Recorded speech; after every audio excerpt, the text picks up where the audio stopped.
Hello again, YouTube, and I'm back with another video here. In this video, first of all, I want to say Happy New Year to everyone. You know, this is the beginning of a new year, so we all hope for the best in the upcoming new year, and I hope for the best for everyone that may be watching this video. I haven't done any videos in a while, so this is just a brief update on what I've been doing or what some things that I've got going on. This right here is a new ultra capacitor pack, power pack here that for car battery replacement. And this is for those folks that may be curious as to know, you know, what one looks like and how it's put together. Essentially, I have 6 Maxwell ultra capacitors. They're 3,000 farads each at 2.7 volts. And on the top here, you see the protection circuit boards. And if you look real close, you'll see exactly, you know, what they look like. This is a soldered connection.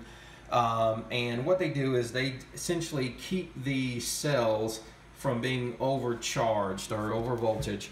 And if you look on the bottom here, you know, you can see how, you know, whether the endpoints of the soldered connections. These are, you know, aluminum strips that you can get from Home Depot or Lowe's, and you can cut them to size as opposed to buying them off of eBay. I just went and got mine. It's cheaper that way. And I just got some nice Gorilla Tape to kind of keep them together for right now. And you can see how it's put together.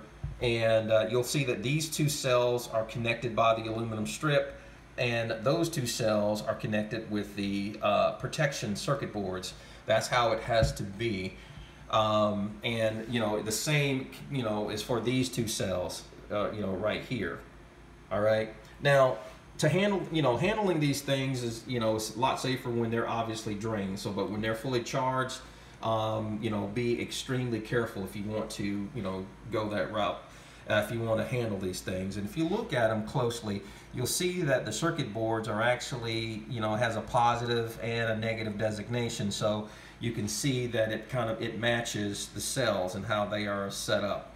And again, this kind of protects it, you know, from being, each cell from being over voltage. Now, this is an extra one. The one that I've had in my Sorento has been working fine for a very long time, and the only problem that I ever had is when I went in to take my car to get it washed. You know, the car washer. I mean, I told them, I said, hey, do not turn on the radio, and they're like, sure, we won't. You know, we don't turn on the radio. And come to find out, the guy comes up and tells me later, hey, your battery's dead. Yeah, because you turned on the radio. So, but anyway, that's the only real issue. You know, if you're dealing with a situation, you're gonna wash your car. You know, me personally, I'm just gonna say, you know, I'm just gonna take out the radio fuse and call it good, so they won't be able to turn on the radio. But other than that, these things work fine. And to keep them from draining, I just simply put a 12-volt battery.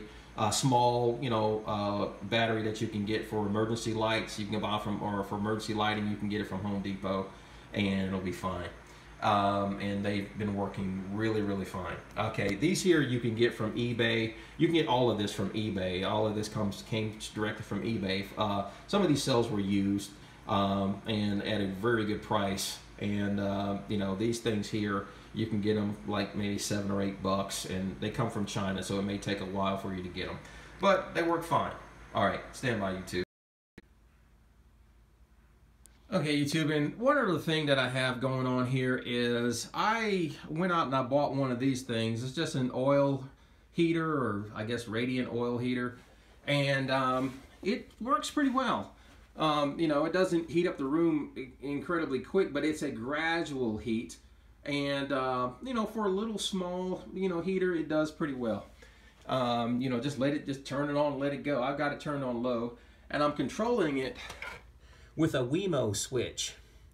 And if you look, you know, you can look at my little system. It you can see how much power I'm drawing here. It pulled, my battery bank is at 28 volts. Pulling 52 amps coming in from solar, and you know, you can see as far as how many watts that are coming out of the battery bank, and also, you know, how many stored amp hours I have, and I'll show you that in a second, what I've been working with as far as my batteries. I'm up to 450 amp hours, and and that's pretty good. That's pretty good.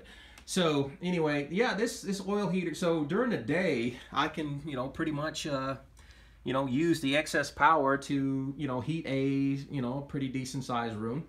And as you can see, this little thing here, I think I got this thing from Walmart.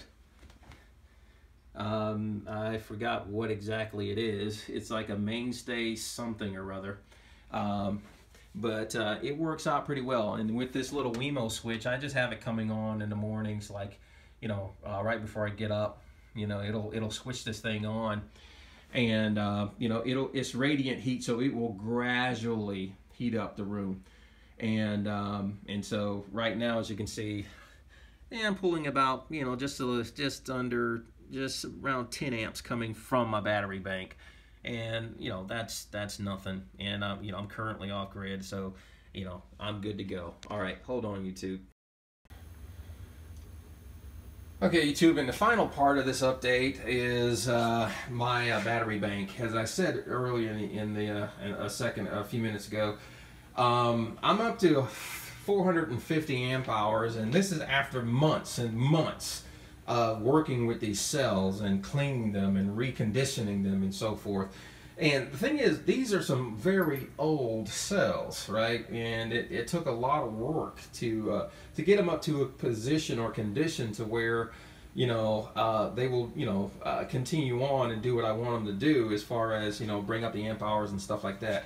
These cells here are still they're still doing fine. I've had to change out the electrolyte in a few of them. As you can see, everything where I got a piece of tape at, I had to change out the electrolyte, just to because I was running these cells hard, and these cells are, they're over, definitely over a year old. And so, a couple of them were getting kind of weak, I suppose. But after I changed out the electrolyte, they're fine. But anyway, right now, I tested, I kind of drained the cells, drained the bank to see exactly how many amp hours I can pull. So from hero to zero, so to speak. From the point of being fully charged to the point where this thing turns off, the MagnaSine inverter, which it will turn off at 18 volts, or just under 18 volts. This, I've got 450 amp hours. Kind of give you an idea what I'm talking about. I'm fully charged now. If you kind of do that, and let's see if I do this, and as you can see, that's my amp hour capacity. So 450 that I'm kind of working with, and so I mean it's doing pretty well. All right, and I also have modified my program here to essentially incorporate a different type of control. So I have my system, I can put it in auto mode or manual mode, where when it's in auto mode, it will monitor the system, it'll monitor the battery voltage in a state of charge, and it will decide to go either on grid or off grid based on the battery voltage or state of charge, or the time of day. If it's like 3 o'clock in the afternoon, then it's going to go back on grid regardless of what the battery state of charge or the battery state of charge or the voltage. And again, the program is running inside of this Raspberry Pi that I've had running for a long time, and it's doing pretty well. I've got the system set up to where right now it's doing what I need it to do. Also, I did have these, relays that I had before. I had them connected into the system, but I recently, basically I had to take them out of the system because one of the relays actually failed. And I don't know what happened. Maybe it was a power spike or something like that. But in any case, I decided to take them out of the mix and to take some advice of some of the viewers that say, hey, just simply program the the charge controllers to do what you need it to do. So I decided to go that route, and lo and behold, it does exactly what they suggested it would do. So essentially, it goes into the mode that I needed to go into based on my parameters. And as you can see right now, I am off grid. I go off when the system is programmed that, okay, every day at around 7:55 it will go into auto mode, right? it'll go into auto mode, and then based on the program, it will monitor to see if the battery voltage or the state of charge is within an acceptable range.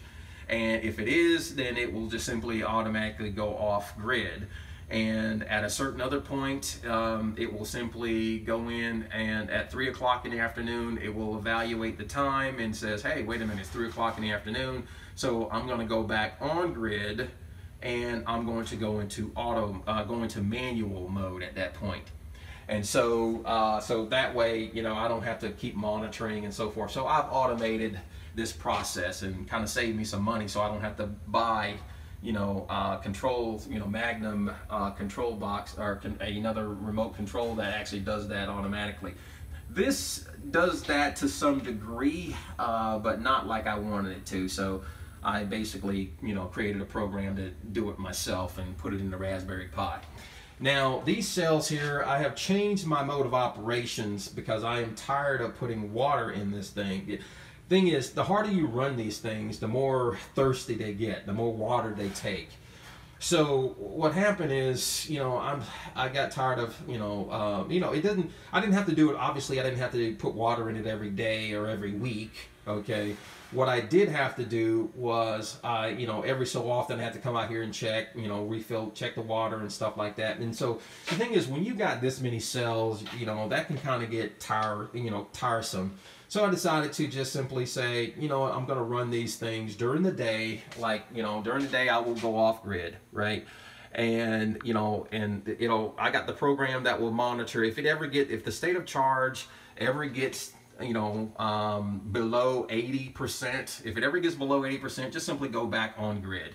And so I've got it, programmed to do that thing. So if you look right here, you can see that, hey, I got the heater going, and, I'm pulling, almost just under basically 1.8 kilowatts of power. And I got that much coming in. And my battery bank is down to 26.8 volts. So, and that's essentially nothing. You can see that, my state of charge is 99%, and I still got about, 448 amp hours stored.